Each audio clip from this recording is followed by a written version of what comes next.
उत्तराखंड में एक बार फिर से भू कानून की चर्चा जोर पकड़ने लगी है और इस बीच सीएम पुष्कर सिंह धामी ने भू कानून को लेकर बड़ा ऐलान किया है कि सरकार वृहद भू कानून लाने जा रही है, जिसके बाद कई तरह के बदलाव हो सकते हैं। अब सिलसिलेवार तरीके से आपको बताते हैं कि प्रदेश में अलग अलग सरकार ने भू कानून में क्या कुछ बदलाव किए हैं। रिपोर्ट देखिए।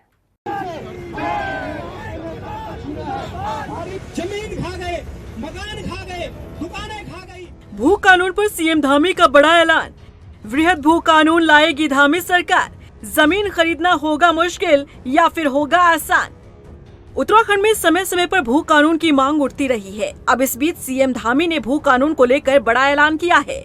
धामी सरकार वृहद भू कानून लाने जा रही है।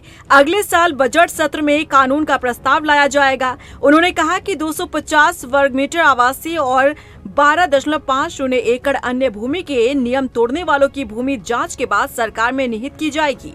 सीएम धामी ने कहा कि वर्तमान में राज्य के नगर निकाय क्षेत्र से बाहर कोई भी बाहरी राज्य का व्यक्ति 250 वर्ग मीटर भूमि खरीद सकता है, लेकिन संज्ञान में आया है कि एक ही परिवार में अलग अलग नाम से जमीन खरीदकर नियमों का उल्लंघन किया जा रहा है।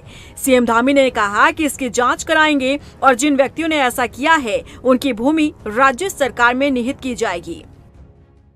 अगले बजट सत्र में हम उत्तराखंड की जो भौगोलिक परिस्थितियों के अनुरूप इस पर चूँकि पहले से एक कमेटी बनी हुई है, कमेटी काम कर रही है, प्रारूप बनाने के लिए कमेटी का गठन भी किया हुआ है, मुख्य सचिव की अध्यक्षता में उसमें काम चल रहा है और इसके अनुरूप एक वृहद भू कानून लाने के लिए हम प्रयासरत हैं कि हम इसमें एक भू कानून लाएंगे। आप सबके माध्यम से देवभूमि उत्तराखंड की जनता को ये विश्वास दिलाना चाहता हूँ जो उत्तराखंड में है और देश दुनिया के किसी भी कोने में है, हम इस भू कानून के मुद्दे को इसका भी समाधान हमारी ही सरकार करेगी, इसमें कोई संशय नहीं। बता दें कि उत्तराखंड में समय समय पर भू कानून में बदलाव किए जाते रहे हैं। सरकारें आती रही, बदलाव होते रहे। अब सिलसिलेवार तरीके से आपको बताते हैं कि आखिर भू कानून में कब कब क्या बदलाव हुए। उत्तराखंड में सबसे पहले एनडी तिवारी सरकार में भू कानून बना था। एनडी तिवारी सरकार में बाहरी प्रदेशों के लोगों के लिए नियम बना था। 500 वर्ग मीटर कृषि योग्य भूमि खरीद सकते थे बाहरी प्रदेश के लोग। उद्योगों के लिए भी एनडी तिवारी सरकार में 12 एकड़ जमीन खरीदने का नियम तय हुआ था। खंडूड़ी सरकार में फिर जमीन खरीदने को लेकर बदलाव हुआ। कृषि योग्य जमीन का दायरा 250 वर्ग मीटर किया गया। त्रिवेंद्र सरकार में फिर भू कानून में बड़े बदलाव किए गए। उत्तराखंड में पर्वतीय क्षेत्रों में भी उद्योगों को बढ़ावा देने के लिए बदलाव किए गए। 12 एकड़ उद्योगों की जमीन खरीदने को असीमित किया गया। त्रिवेंद्र सरकार में भू कानून में हुए बदलाव को लेकर सबसे ज्यादा आक्रोश देखने के लिए मिला।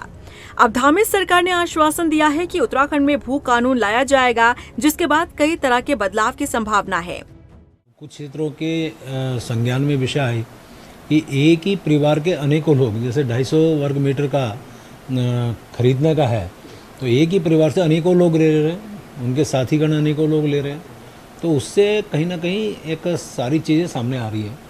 और इसके साथ साथ कुछ लोग छदम बेस से या गलत तरीके से यहाँ जो ज़मीनें खरीद रहे हैं, तो यहाँ का जो हमारा व्यक्ति है आखिर उसको दिक्कत तो होगी।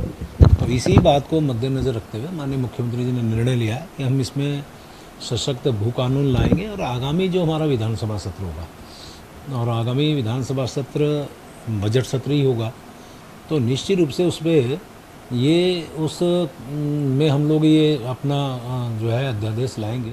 सशक्त भू कानून की मांग विपक्ष भी करता दिख रहा है, लेकिन कांग्रेस प्रदेश अध्यक्ष ने सीएम धामी के ऐलान को लेकर कहा कि सरकार कानून को लेकर जिस तरह की बात कर रही है, पहले उसे सरकार को क्लियर करना जरूरी है।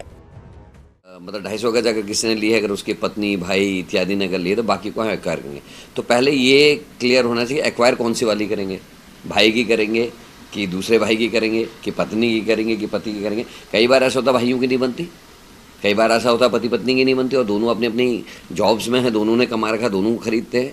तो ये बड़े सेंसिटिव इश्यूज़ हैं जिनको हमको सोचना चाहिए। और दूसरा उन्होंने एक बात कही जो उसकी कॉन्ट्राडिक्टरी है कि उन्होंने कहा जिन्हें इन्वेस्ट किया है, जो इन्वेस्ट करना चाहते हैं वो आ सकते हैं, तो स्कूल में इन्वेस्ट करें, अस्पताल में इन्वेस्ट करें, टूरिज्म में इन्वेस्ट करें। तो जो बाहर यहाँ आके ज़मीन खरीदा वो कोई ना कोई काम ही तो कर रहा है, तो फिर आपने एक तरफ तो कह दिया हम एक्वायर करेंगे, एक तरफ उनको छूट दे दी, तो ये बहुत ज़्यादा क्लियर नहीं है। इसमें मुझे लगता है उनको अपने विशेषज्ञों के संग बैठ के इसमें बातचीत करके निर्णय लेने की आवश्यकता। सीएम धामी ने भू कानून लाने के ऐलान के साथ ही जमीन खरीदने को लेकर जिस तरह की बातें सामने रखी हैं, वो लोगों में संशय पैदा कर रहा है। ऐसे में देखना होगा कि भू कानून को लेकर आखिर सरकार प्रदेश के लोगों को समझाने में कामयाब हो पाती है या फिर नहीं।